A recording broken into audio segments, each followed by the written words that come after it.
You ever hit a point where life knocks you flat and you wonder if you'll ever get back up the same way again? Our guest today, Aaron Hale, knows that feeling better than most. He started out as a Navy cook, then switched to the Army to become an EOD tech. His job was to keep others safe from bombs. But one day in Afghanistan, one of those bombs took his sight. Years later, a disease took his hearing too. Most people would have called it the end. Aaron decided, though, that it was just a new kind of mission for him. In this episode, he's going to talk about learning to live without sight or sound, finding purpose in serving others, and why giving up was never an option. Before we get into this episode, though, I want to take a moment to raise awareness for something deeply important to our community, the Global War on Terrorism Memorial Foundation. This organization is working to build a permanent national memorial in Washington, D.C. to honor the service members, families, and civilians who were impacted by the global war on terrorism. This memorial will serve as both a tribute to those who served and as a way to ensure that their sacrifices are recognized and remembered for generations to come. If you'd like to learn more or find out how you can support their mission, visit gwatmemorialfoundation.org. Now let's get into today's episode.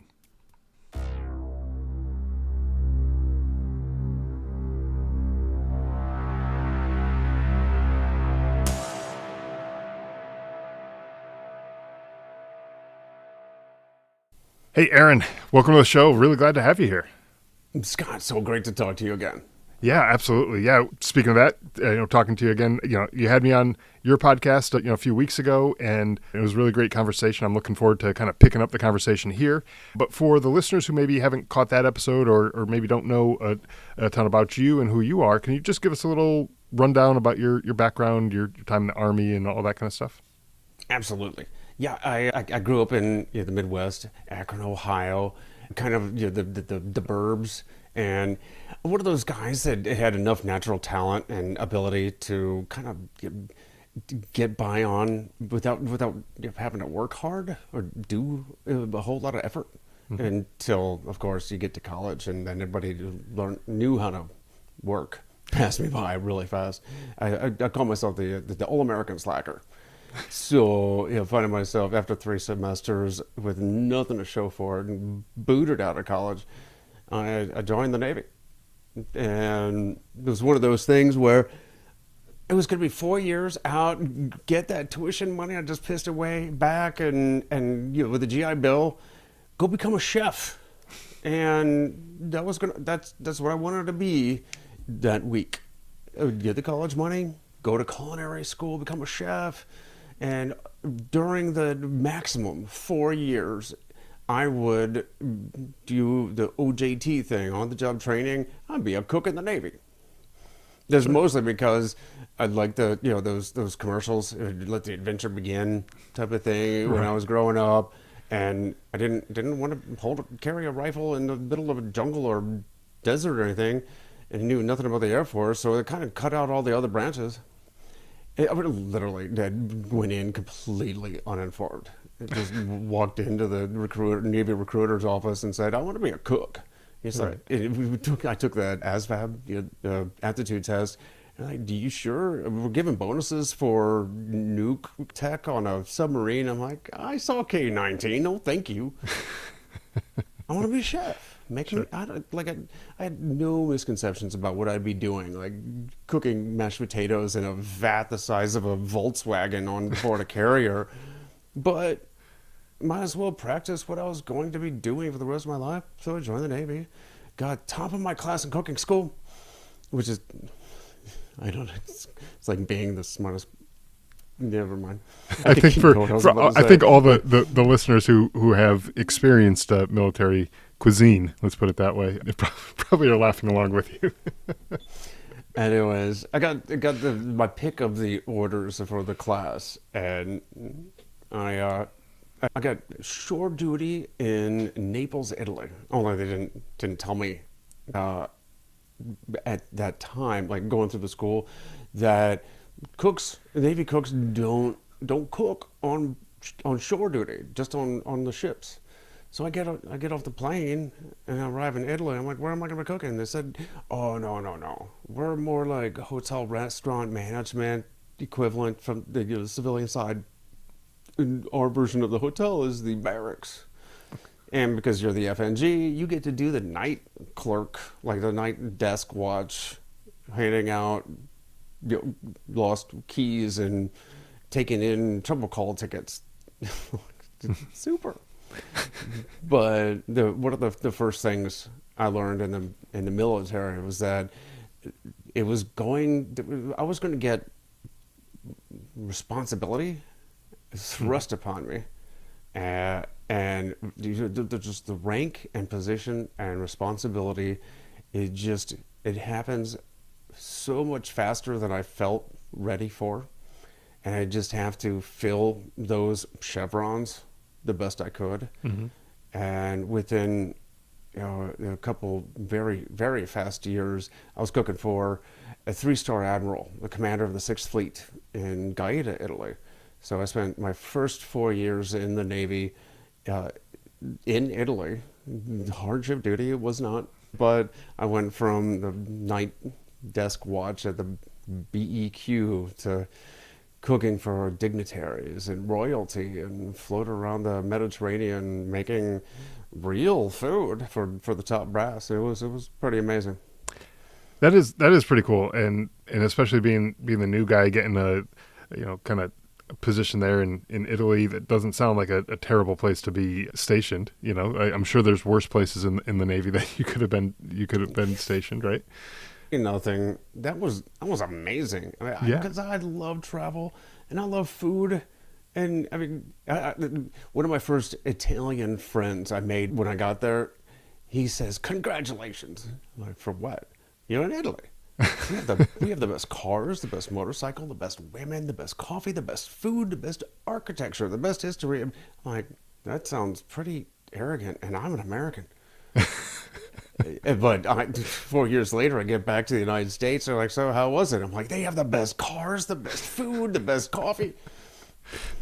Yeah, and you got to experience all of that, which sounds like a pretty damn good deal. So let's fast forward a little bit, kind of in your time in, and you had to experience some challenges. Let's just say, during your service. Tell us a little bit about that and kind of what took place there.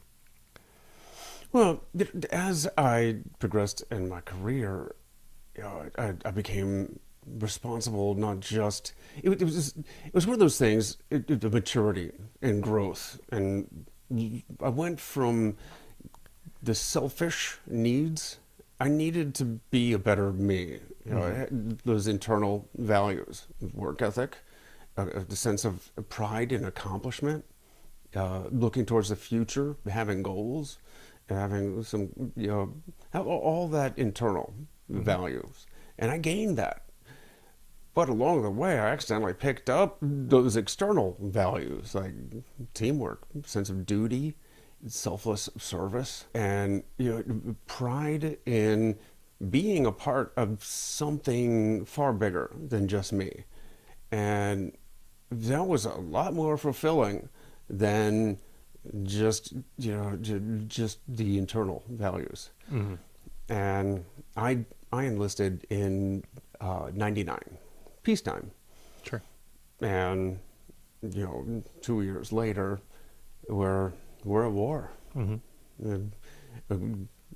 by the time I was on board the USS LaSalle, cooking for the admiral, we were in 2 wars. Yeah. And even though everybody's got that job to do, every role is important, and I believe that. I also believe that my natural talents and abilities and the skills and values that I'd picked up, that all of that was being underutilized by the military, by the Navy, and I felt I could be a greater asset to the warfighting effort. So I volunteered to deploy.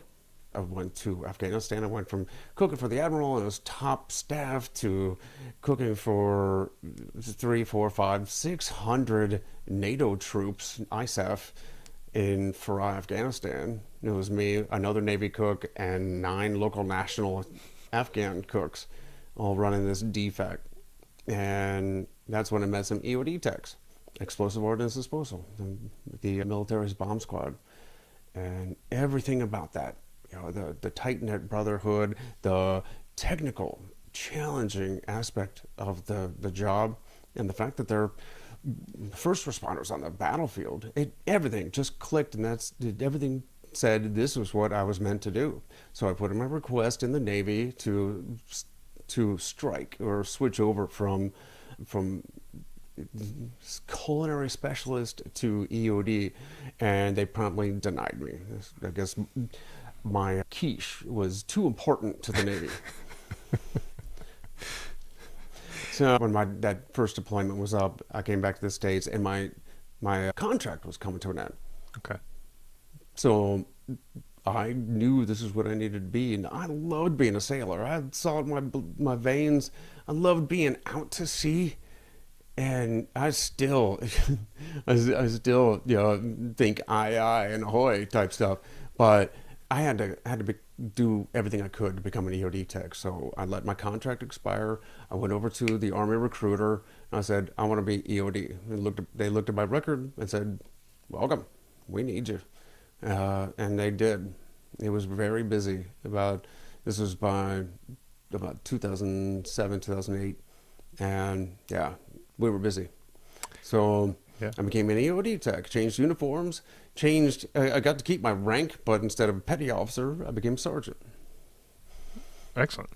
So, and I was actually wondering how that transfer from Navy to Army would have taken place, and how would rank transfer over, would prior experience matter when it crossed branches, and I guess in this case it did. And so tell us about your time as a EOD guy. What did that entail, and kind of how did that lead you through the rest of your career? The transition from sailor to soldier, it was more like just being, I was like a pretender, right? Mm-hmm. And the funny thing is, I didn't have to go through the basic training for the Army. I went to this like gentleman's course.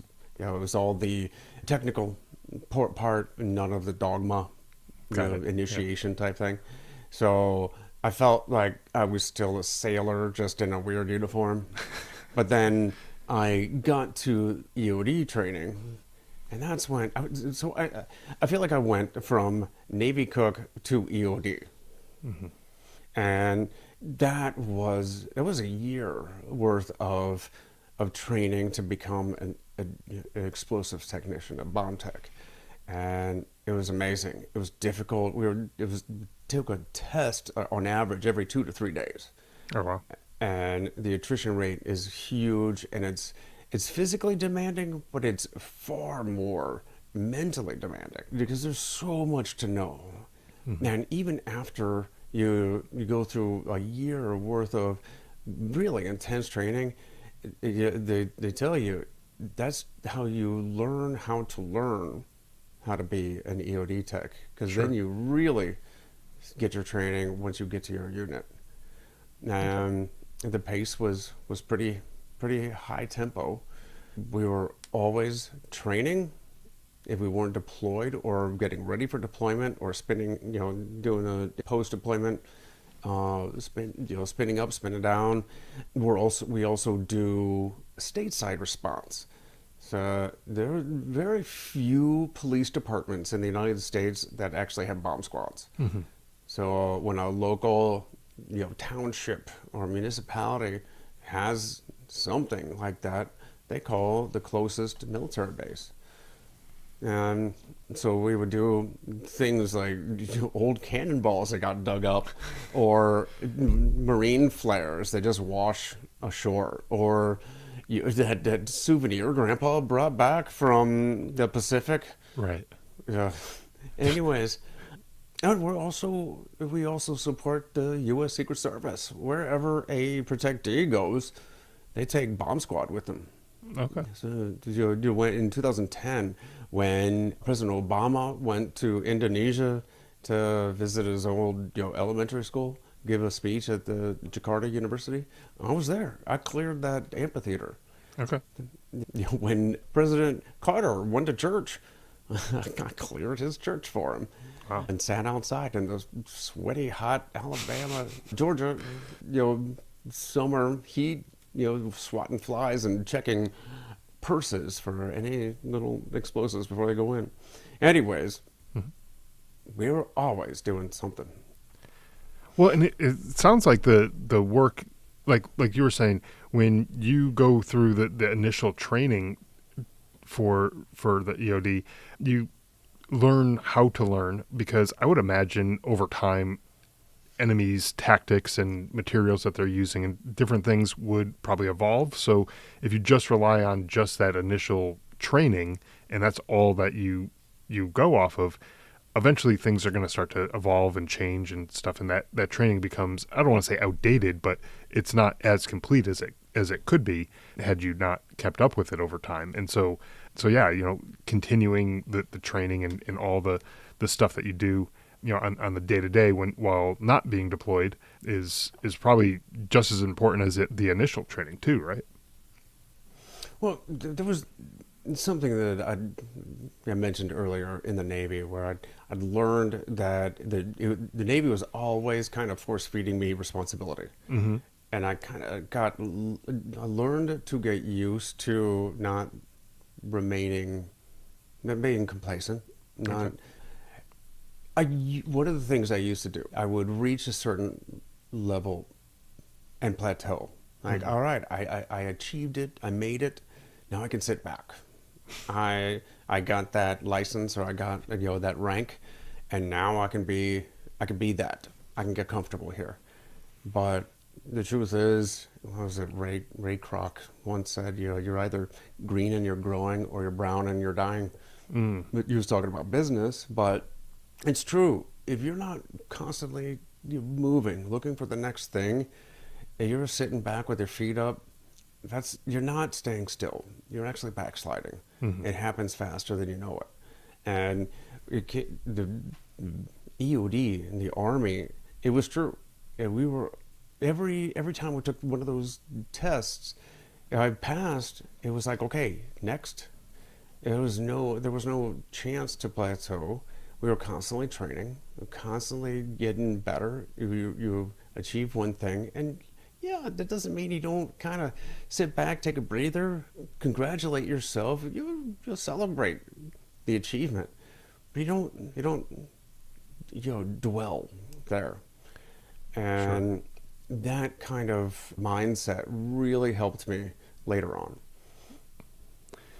So going into all these different situations, these places that you had to go, clear them, make sure for dignitaries and all that kind of stuff, and even being on deployments, you're on your toes quite a bit. Like it's a pretty intense environment, I would imagine, being the guy who's responsible for making sure that the stage doesn't blow up that somebody's about to walk on, or like, to me anyways, that would be like a pretty huge responsibility. I would think that putting that on any one person or even a group of people, that's kind of a big deal.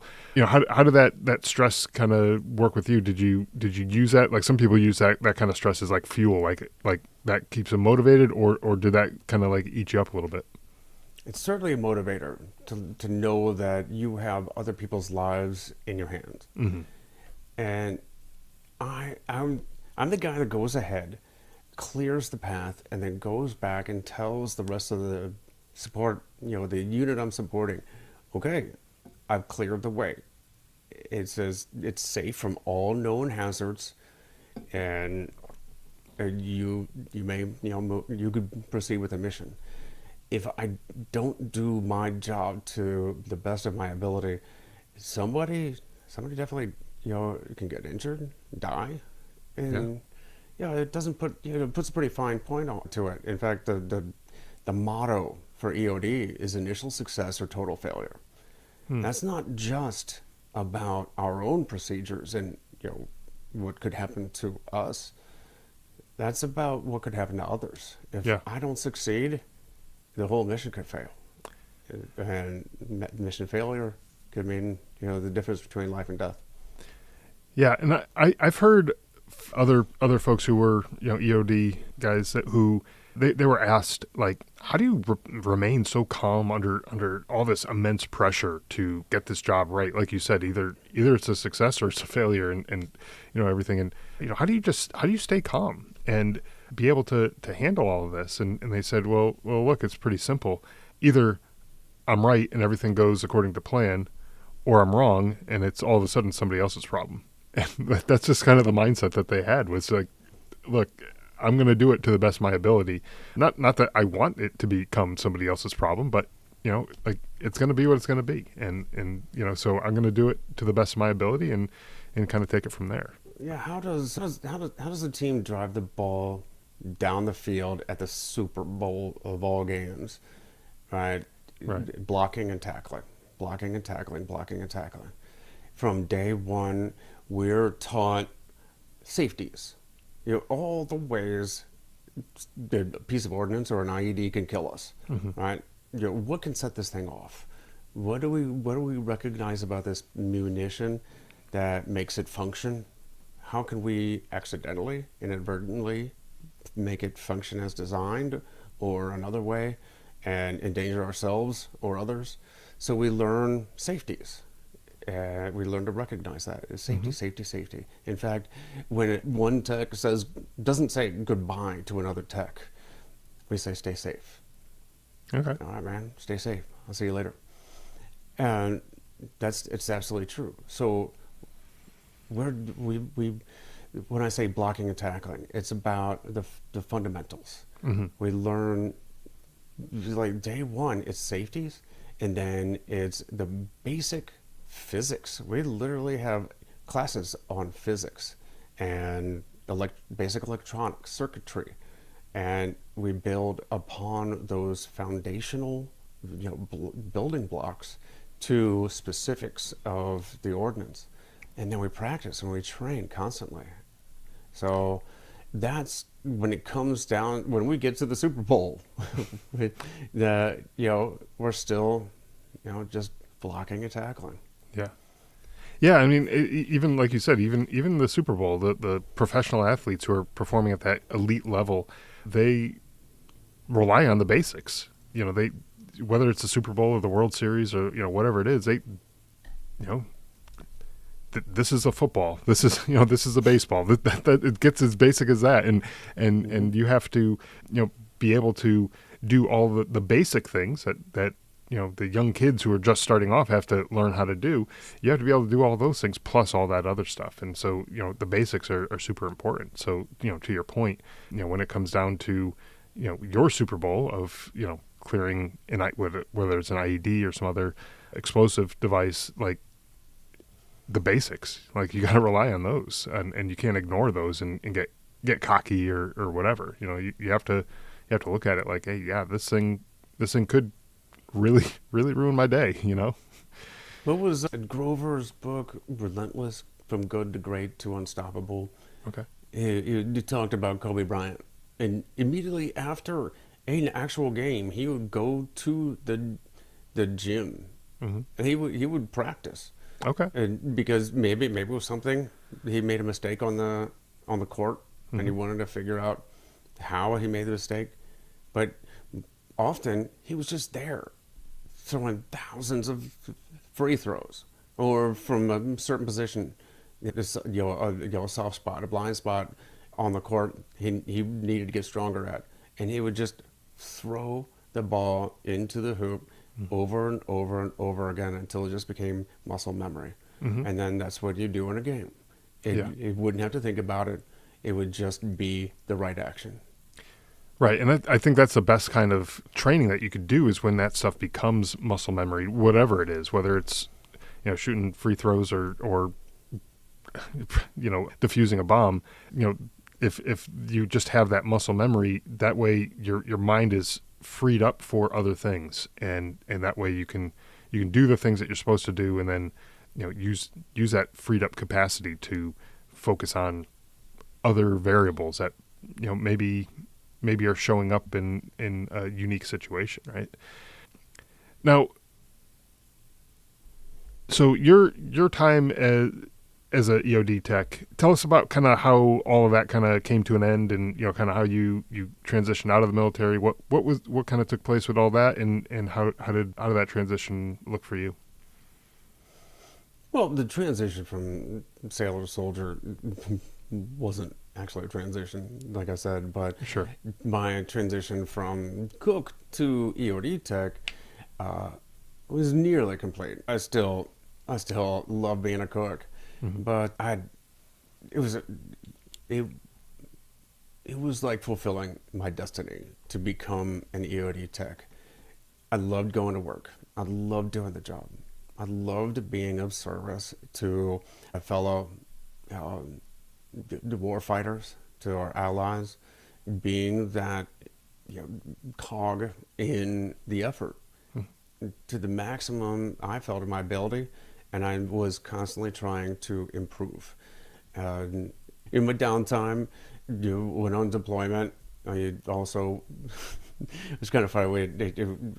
On my last deployment, when I was injured, I was there for 8 months. Still a cook, a chef at heart, and built a mud brick pizza oven. Oh. Yeah, well, some guys were playing video games and goofing off in their downtime because you got to have your downtime. Mm-hmm. I was out back of our hooch making mud sun baked bricks and put them together. I even wrote King Arthur flour, and they sent out a pizza stone and Oh, all wow. this awesome stuff. It was pretty cool. Anyways, I it was an enjoyable time. It was hard, Mm-hmm. but that also felt good because I was being physical. I was challenging myself mentally, emotionally, and becoming stronger and more resilient. And frankly, it was like I'd finally found or created my purpose. And I think that's one of the biggest things to resilience is that we need to, purpose isn't something you find like in a Where's Waldo book. It's something you create. Sure. And sometimes, who is it? Doc G, Jordan Grumet, has written a couple really great books. His most recent is called The Purpose Code. He talks about purpose being, everybody talks about purpose being the big P purpose, like that, destiny stuff. Mm-hmm. But sometimes it could be little P purpose, just something to do, something that's fulfilling in the moment, and maybe that turns in your big P purpose. Sure. But we need, we need to occupy ourselves. We need to serve others, and sometimes that's by becoming excellent at what we love to do. Sometimes it's just becoming pretty good at something we should be doing to be of service. But Mm-hmm. in the end, it's being of service to others is what makes the human, and contributing to the community. So, that's what I felt like I was being a maximum service to my human community. Yeah, yeah, and you had mentioned an injury in this last deployment, and so could you tell us a little bit about that injury and kind of like what took place there, and then how that kind of affected the rest of your career? Yeah, well, I deployed once to Afghanistan as a Mm-hmm. cook, then deployed to Iraq, and then in 2011, I was on my third deployment, second time to Afghanistan, first time as an EOD team leader. That's the guy that actually gets into the bomb suit and makes the long walk. Okay. That the green space suit Yeah. down towards some unknown or known device. But months into a 12-month deployment, one of them had my name on it. I was working on an IED. I did not have the bomb suit on. The robot had taken that apart, so there was no reason to be in the bomb suit. I was just collecting evidence, so I had an evidence kit, a metal detector, and I was making my way back down towards the IED to collect that evidence when the secondary device had found me. Hmm. So it detonated, punted me into the air, took my eyes, cracked my skull, so I was leaking spinal fluid right out my sinuses. I was leaking spinal fluid right out my nose. But with everything else going on, that hadn't, but that didn't even register. It just rung my bell, something good, and turned my lights out. I was kind of in and out for the next 48 hours, but I'd just come back from 2 weeks of R&R back stateside. I got to see my firstborn turn 1. I got to witness the whole family gather around for a Thanksgiving feast. And it was, I just call it the best last page in the photo album in my head you could possibly have.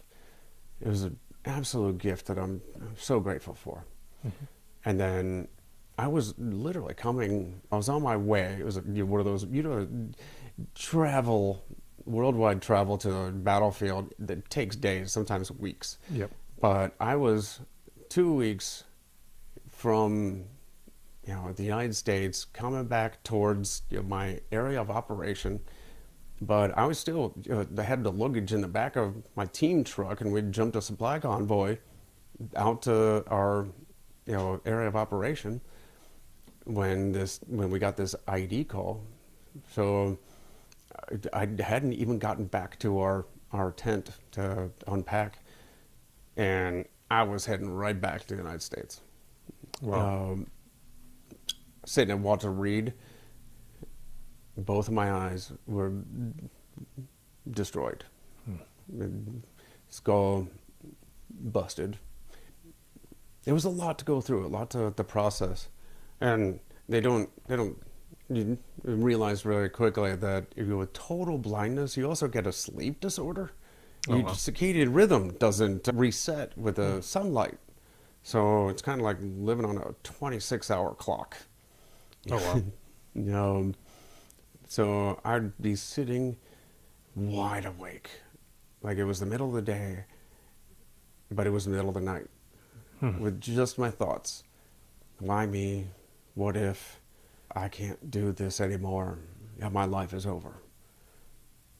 And it's very sad, depressing, frustrating, angry, place to be. Mm-hmm. Very lonely. I have a great family. They supported me. That's great. I also, there's warriors up and down the halls that they were fighting their own fight, right? Mm-hmm. They had their own personal battles. And I realized that I'm not the only one here. I might feel lonely, but I have no monopoly on pain. And who was I supposed to say that mine was a good enough excuse to quit, all right? Mm-hmm. And I went through all the stages of grief. It was actually pretty textbook. I'm almost embarrassed to say. It was very statistically accurate, but I went through them and came out the other end realizing that I've still got a role to play. I'm still the father, husband, soldier. Mm-hmm. I call myself an army soldier, but I think that I'm responsible to the Army. I was still active duty technically, and I'm still a soldier. I'm still woody tech, wounded warrior. I don't like using that term. I prefer recalibrated carnivore or re-engineered expert. Sure, but I have these hats, these roles. I'm responsible to and for others. Mm-hmm. So after I was done, crying, done mourning the loss of my eyes, it was time to get back to work. And I kind of turned, shut the demons in my mind, that self-talk, the what ifs, the why me's, I just turned it off. And I started, instead of saying, I can't, I said, how can I? I started asking myself, how do I do this? How do I function without the loss, without my eyes? Mm-hmm. I cheated. I started looking for other people that were doing it and just follow them. Sure. I started as soon as I learned how to use the phone with accessibility features, the text to speech software. I was online looking for searching blind plus this, blind plus that. How do you do this? How's somebody else done it before? I'm not going to reinvent the wheel. There's lots of blind people out there. And I found Eric Weinmeier is the first blind person to climb Mount Everest. I found that guy. I went mountain climbing with him. Lonnie Bedwell, another Navy guy, first blind person to kayak the entire Grand Canyon. I found him. Guess what? I went kayaking with him. So I just kept finding these people who were doing amazing things despite not even watching what they were doing. And I joined them. I learned from them. And I ended up in the Florida Panhandle on the Gulf Coast. It's really hard to find decent mountains to train on. Sure. I started running. Just to get in shape because, man, they feed you like you're going through buds at Walter Reed. My lunch dinner tray, they look like Belushi's in Animal House. He's going through the cup. I don't know why, but man, I was eating well. So I'd gained a couple pounds, and I didn't want to carry all that up the mountain. So I started running, learned how to run with a sighted guide, and eventually I was running marathons, and then there was the Boston Marathon, and then I was doing okay. I started speaking, telling a story. I started teaching at the EOA school, and 4 years later, I was well on my way to figuring out this whole blind thing, but it was like destiny, fate, God, whatever. Maybe I was getting a little complacent, and it didn't sound like it, but I was getting kind of comfortable in my situation, right? Maybe plateauing a little bit, or maybe feeling a little too much pride in my accomplishment. And I say God, he's got like that soldier's sardonic sense of humor. He's like a prankster too, just like me. And he's like, oh yeah, you get a little bit big for your britches, buddy. Try it again. Here, try this. Yeah, you think you can do it? And I contracted bacterial meningitis. Ooh. That crack in my skull, they'd been patched up, but I guess not completely. I had a small leak for 4 years right down my sinuses, and a path out is a path in. And bacteria went in and made it its home and started multiplying in my brain. And it was like acid being poured directly in and being stirred around. It was one morning, I woke up and it was so excruciating. It's actually a little embarrassing. I called 911. I said, I have a really bad headache. The operator said, well, on a scale of 1 to 10, how bad is the pain? I said, ma'am, I've never felt a pain like this in my life, and I've literally been blown up before. And she said, the ambulance is on its way. 4 days later, I was kind of in this like weird, where I wasn't very lucid or conscious, but I was scared and freaked out and confused. And the meningitis, I was fighting for my life. It was actually a closer to death kind of fight than the bomb blast itself. Oh, wow. And when I came out the other end, I fought off the bacteria, but it took what was left of my hearing that the bomb blast hadn't along with it. So I was left completely deaf, as well as completely blind. Oh yeah, and that had a bonus gift, just like the sleep disorder. It took my vestibular balance, that inner ear gyro. Sure. Not that I'm complaining or anything, but come on. I think it's kind of a big deal, keeping that balance and not toppling over, especially if you can't really see what's going on, and that's I had to hold on to that, the railing in the bathroom to keep from falling off the toilet. And so as I'm hearing you talking, I can see how somebody else in your same situation, going through all of these hardships and difficulties and everything, just being completely defeated and just saying, you know what, screw it, this is it for me, and I'm not going to be able to do anything else with my life because of the circumstances of what's happened to me. But then I'm hearing this story from you, and the stuff that you went through, and the attitude that you had. Obviously, yeah, you're gonna go through that grieving stage initially. I think that's normal, and if you didn't, that might be a little bit weird. But if you're gonna go through that stage, and then it's like, okay, well, how do I do these things that I want to do? And then you went and found inspiration. You found, call them mentors, if you will, other people who have been there. And you said you consider it cheating. I don't really think of it as cheating. I think of it as, kind of being smart. Like, why reinvent the wheel if you don't have to? There's other people out there who've gone through the same, kind of situation, and they've figured things out. So yeah, learn from them. That makes a ton of sense to me. But you went and did all these things that other people wouldn't even consider. They wouldn't even, sometimes probably not even consider leaving their house. Never mind go climb a mountain or go kayaking or do all these other things that are difficult for someone with all of their senses.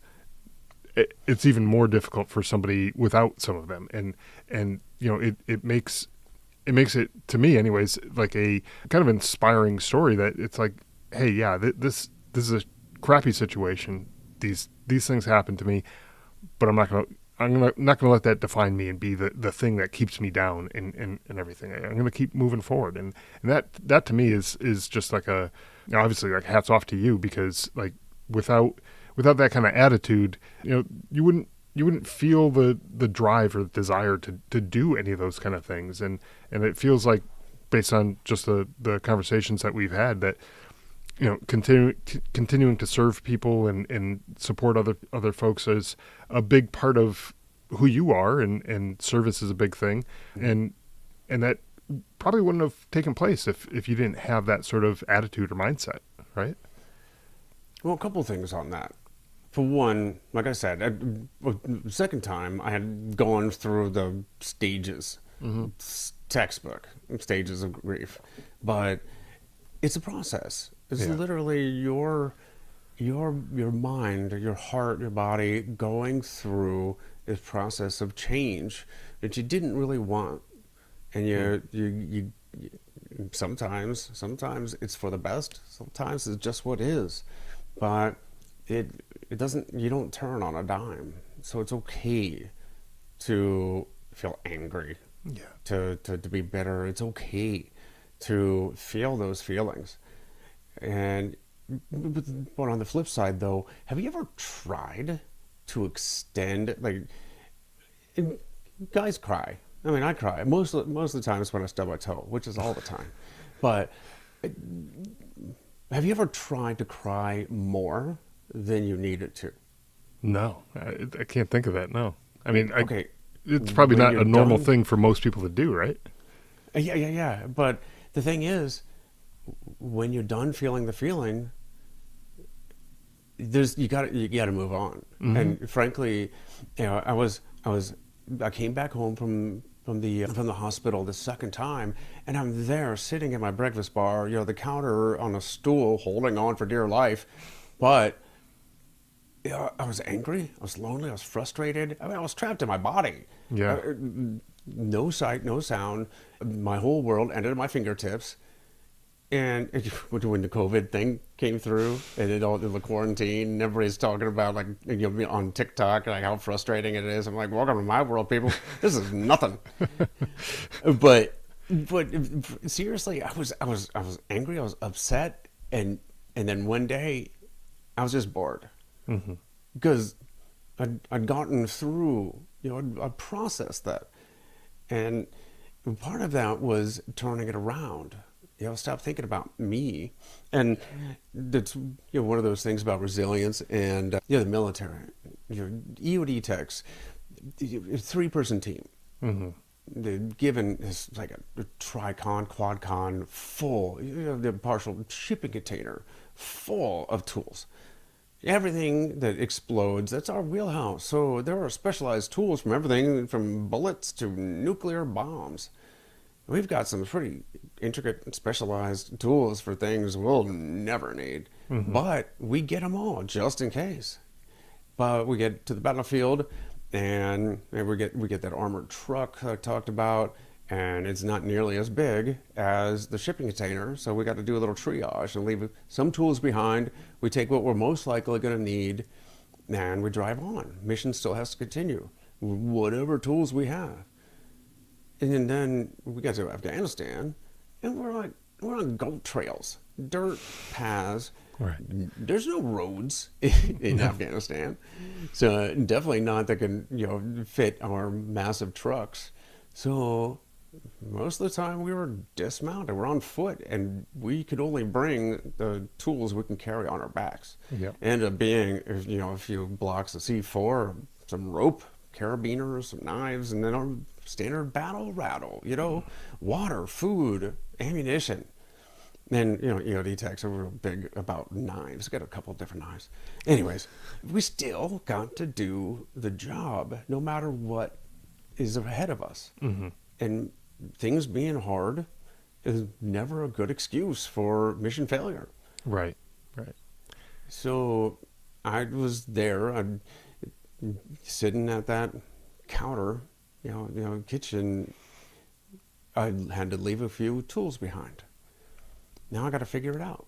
Mm-hmm. I have, the people around me, the skills and the attitude that I've learned, my resourcefulness, my creativity, and I had to drive on, right? Yeah. I had to continue the mission. So it went from I can't do this to how can I? And then I modified it to how can I so that I can teach others. Because I don't know where I heard this. It's stuck in my head. It's tattooed to the inside of my brain. But I heard someday the story of your struggle may be the blueprint for someone else's survival. Yeah. So I need to learn the best I can so I can present it to the next person that might be going through their own personal struggle. And I got to be able to teach them the best I can. And as well as I do, in the military, half our jobs are teaching our successors. Right. That's right. We teach a lot. We give trainings. We teach, we teach people to replace us because, we want to be promoted, right? But Mm-hmm. what if, on the darker side, what if we fall? Yeah. We need somebody to fill in, and that's the way I look at it. I want to teach others so that they can succeed too. Yeah. And I mean, your attitude about all of this is just, to me, first off, it's inspiring. It's really a great attitude to have. Like I said before, I can definitely see how someone would go the other way though, because they're just defeated and it's just a struggle for them, and they're having all sorts of issues with that. But your attitude is like, no, we're going to make this happen. Yeah, sure, like you said, maybe you got to leave a couple tools behind, but still you have a mission. You're still a father. You still have people who rely on you and need you for certain things. And okay, well, got to get it done. There's always two sides to that coin, right? Yeah, sure. There's that victim mentality, Yeah. and then there's that winner mentality, right? Mm-hmm. There's excuses versus reasons. Right. And I could have used it all as an excuse, and I just throw it in my hands and like, all right, I quit. This is too much. Yeah. And there's, I don't know who it was, but they're talking about, can you have courage without vulnerability? And what is courage? That's the ability to stick your neck out for something more important than the potential to get your head lopped off. Yeah. Right. That's what is more vulnerable than having courage. Mm-hmm. And well, I had to have the courage to try. Sure. I had to have the courage to figure it out and get off my butt, get off that stool. And frankly, I was terrified. I was not just terrified. The thing was, I was terrified of what might happen. Mm-hmm. But I was more terrified of what what would happen if I didn't try? If I got stuck sitting on the couch, feeling sorry for myself for what would inevitably be a much shorter life. Yeah, right. So that fear is what drove me to seek out mentors, to seek out peers, Hmm. and to get the heck out of the house, uh, and find find friends to socialize, to get out there and try harder. Yeah. And it seems like you're doing, such a great job at it. I'm just hearing your story, and everything that you are doing is just, you're moving in the right direction, right? And we briefly talked about your podcast at the very beginning of this episode. I want to give you a chance to talk a little bit about the podcast and tell people what it's all about, and kind of how some of these lessons might tie in, and some of the stories and other discussions that you have on the podcast can help other listeners kind of take away some valuable lessons. Absolutely. Well, since I have a really hard time reading notes, so, or a teleprompter, it's hard for me to do monologue type episodes. Though I try. Sure. I use a podcast platform, the Point of Impact with Aaron Hale, to share other people's incredible stories. Because, well, as a podcaster, you got this platform, people gravitate to that so they can tell their stories, and you get to have these incredible conversations one-on-one with people that probably wouldn't even answer the phone if you didn't. Right. So I get to talk to some amazing individuals, and they're doing awesome stuff. And I get to learn from them. At the same time, I get to do that whole teaching thing I love, but I'm not really doing the teaching. I'm just being a facilitator. Sure. So it's fun, it's engaging, it's entertaining, educational, and it's something to do.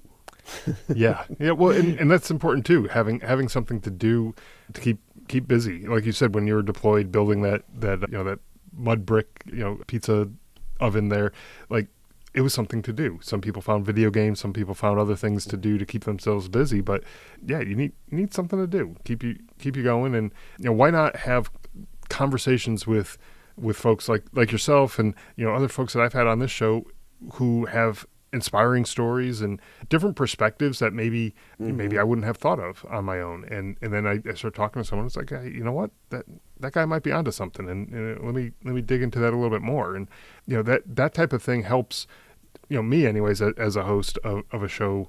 It helps me to kind of put certain things into perspective. I mean, I've never been in your shoes. I haven't lost all sight and hearing and stuff. I do have some hearing loss, but not to the same extent. But hearing where you came through, and the motivation that you had to keep going is something that for me, I don't know. Sometimes I feel like I might be the type of person who would struggle with that type of thing. Not to say that you didn't struggle, but where I don't know that I would have ended up on the same path, same trajectory. But then hearing stories like that, I'm like, you know what, man. I struggle all the time. I mean, Yeah, you should have been recording that whole thing before with the microphone, and before the show started. Oh my gosh, 101 ways I can mess something up. Yeah, blind deaf guy trying to do a podcast, but you figured it out.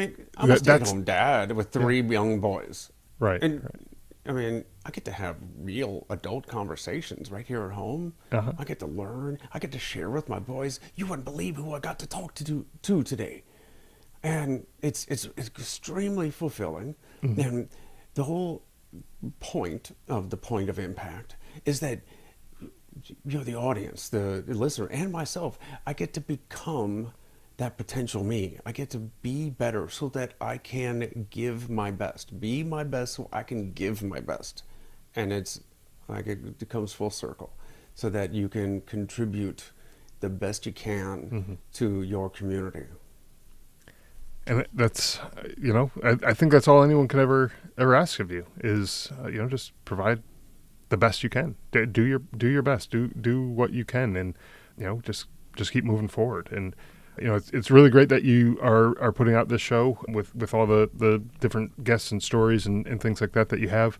Again, it's really inspiring and insightful conversations that you have on there, and it helps build a community or connection to other folks as well, which I think is really important for people, especially veterans who like to sometimes just isolate from other folks, and kind of just shows those connections are available. They're out there to be made, and all those things I think are really important. But I did want to give you that opportunity to talk about the show, because I want to encourage folks to go check it out and listen to it, because there's a lot of great stories and conversations that are had on there, and I think folks can definitely take some good information away from it. So, but Aaron, I want to thank you, for coming on the show.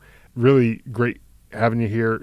It's always been, great conversations whenever we get to chat, and barring any technical difficulties, which for the listeners, what Aaron was referring to is before we started recording, there was just some technical issues with the microphones and stuff, and it was just hard to select the right microphone on his end, but we figured it out. Not we. He figured it out. He was able to just keep pushing forward and trying different things until something worked, and then it did, and here we are. And I think everything sounded great, and we're all good to go as far as that goes.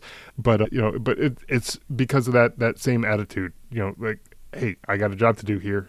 I'm gonna just keep pushing forward until I get it done. And here we are. And we were able to have that conversation, and everyone was able to hear you, crystal clear, and everything is great. So thank you for first off for pushing through on the technical difficulties, but also for coming on and sharing your story. I know that story is not probably the easiest one to share, but once when your story gets out there, like you said, it could become that blueprint for somebody else to start their healing journey, and hopefully that's somebody who's out there listening today, and they get that message across to them, and they start moving in the right direction. So thank you again, Aaron, for coming on the show. Well, I really appreciate having on. It was great to turn the microphone around, because I got to talk to awesome guests like you, Scott. And I appreciate your patience, as even though I'm being a guest on your show, I couldn't figure out how to unmute myself. Yeah, we got it figured out, and I appreciate the invite. I'm glad to be here. Yeah, absolutely. Thanks so much.